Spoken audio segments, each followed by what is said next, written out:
معانا لورا. هاي لورا. هاي عليك، ايه ازيك؟ الاخبار، عامله ايه؟ انا حلوه، انت كويس؟ 100 100. اكيد بتاخدي تريقه بتاعت لورا صح؟ كانوا براحتهم بقى. بس خلاص انت خدتي على الموضوع وانا لورا وتمام يعني. بالظبط تمام. سؤال انت معلش. عايشه جدا. لورا معناها ايه؟ اللورا دي زهره بالايطالي. اوكي، زهره معينه ولا زهره اللي هي فلاور يعني؟ لا في زهره اسمها لورا بالايطالي. يعني نوع من انواع الزهور يعني. بالظبط. طب حلو ده. طيب قولي انت بقى، بعتلي بتقولي لي الرجاله اصلا بقت اوفر اكتر مننا، ودي بقت المفاجاه. حاجه صعبه خالص. بيعملوا ايه بقى؟ سبتولنا ايه؟ مين؟ سبتولنا ايه لما انتوا تبقوا اوفر كده؟ احنا؟ انا ما عملتش حاجه. انا ما عملتش حاجه والله. انا ساكت يعني ايه اللي حصل يعني؟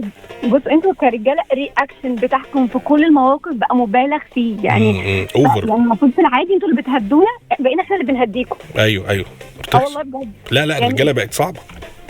طب نعمل لكم ايه طيب؟ نوديكم فين؟ طب يعني ايه اللي حصل معاكي؟ موقف، احكي لي حاجه، اصل انت كده بتقولي كلام عام. ايه اللي حصل معاكي او حصل مع حد تعرفيه؟ يا سيدي هقول لك مثلا لو انا راكبه مع جوزي العربيه ماشي، وحد يا حرام واحده سايقه زنقت علينا، تلاقيه اتجنن ربع ساعه يقعد يتكلم على سواقه الستات وعلى اللي بيحصل مع الستات والكلام ده كله. ده موقف. في الشغل بقى مش قادره اقول لك، ما بيسكتش يعني، اللي هو شكاي بكاي جدا. لا اوفر اكتنج.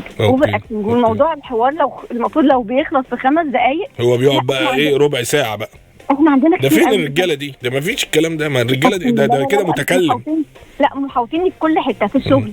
تلاقي مثلا التيم بتاعك لو مشكله حصلت، يا جماعه مش هتاخد اكتر لو احنا يعني بدل ما احنا قاعدين نتكلم نهري كده وبتاع، ما ننجز. احنا ممكن نحل ونخلص بدل ما احنا قاعدين بنتكلم كده كتير. ومين اللي حط هنا دي ومين اللي عمل دي هنا دي وبتاع. ما نحلها طيب. ما نحل طيب وبعدين نبقى نشوف. لا ازاي؟ لا الرجاله بقت صعبه. والمينا بقى ايه لو انت متجوز مهندس؟ لو انا يعني انا متجوز مهندس. كنافه بالبيستاشيو. والله بالبيستاشيو ايه يا عم؟ ده كنافه بحاجات مطلقه. لو متجوزه مهندس، انت متجوزه مهندس؟ بس خلي بالك المهندس بيحب اغنيه بهاء سلطان، اصل التفاصيل اجمل بكتير. كل حاجه دي تاني. فهو بالظبط هو بيركز في التفاصيل. بقول لك ايه، انا لو بطفي النور خلي بالك لا صباعك يجي عند اللي مش عارفه ايه. ليه يا بابا؟ مش هيحصل حاجه. ما يا بنتي هو مهندس، هو واحد زيك كده عادي يعني. ما ده مهندس. لا ده مهندس ماشي. ما المهندس ده بيفكر في حاجات كتيره، بيحسبها حسابات كتيره، بيحط معادلات فيثاغورس اللي حافظها كلها مره واحده. يعني عايز اقول لك على حاجه، احنا بننظف عادي جدا، مفيش اي حاجه، تنظيف، بنفرش السجاده مفيش اي حاجه جدا.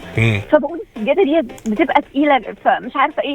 ما انت لو مركزه لو شلتيها بالطريقه الفلانيه الراجل عنده احمال معينه بيقسمها تقسيمه معينه للسجاده. بيقسم احمال السجاده. طب والله جميل. شخصيه على الله. معلش انا مش عايزك تزعلي والله خالص. انا بقيت الحاجات دي بالنسبه لي بقت عاديه بقى خلاص. لا كوميديه. لان انا فعلا والله بقيت بشفق على الناس اللي هي كده. يا جماعه الدنيا فيها حاجات اصعب من ان انا اضيع وقتي في مهاترات والله العظيم ملهاش لازمه. بس انا اقول لك على حاجه تريح الشخص اللي هو بتشتكي منه، ايا كان بقى جوزك، زميلك في الشغل، او ايا كان. انت دايما كلمه معلش وحاضر وما تزعلش وكده بتريحنا جدا. ده جدا، دي بقت اسلوب حياه. بالظبط. فمعلش وهي الناس كده وهي الناس بقت وحشه. لا بص هقول لك على حاجه. في كلمه لطيفه جدا. انت عندك حق. انت عندك حق، دي حلوه. انت عندك حق جدا. انا بقيت يعني لدرجه ان قدامي بقى افتكر ان انا بقولها تريقه او استهزاء. والله لا انت عندك حق صح.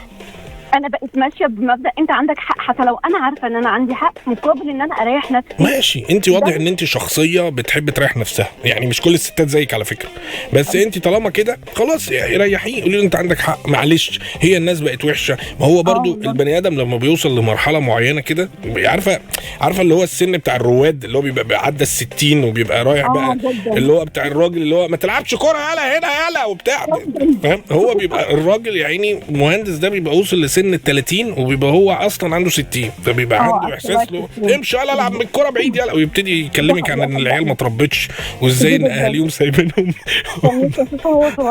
بعد كده يرجعك للاقتصاد ويرجعك ان البيتكوين اساسا غلي، وان احنا لو كنا اشترينا بيتكوين من الاول. ما انا عارف، ما انا مهندس برضه. انت عارف ده؟ والله. شكرا جدا لورا.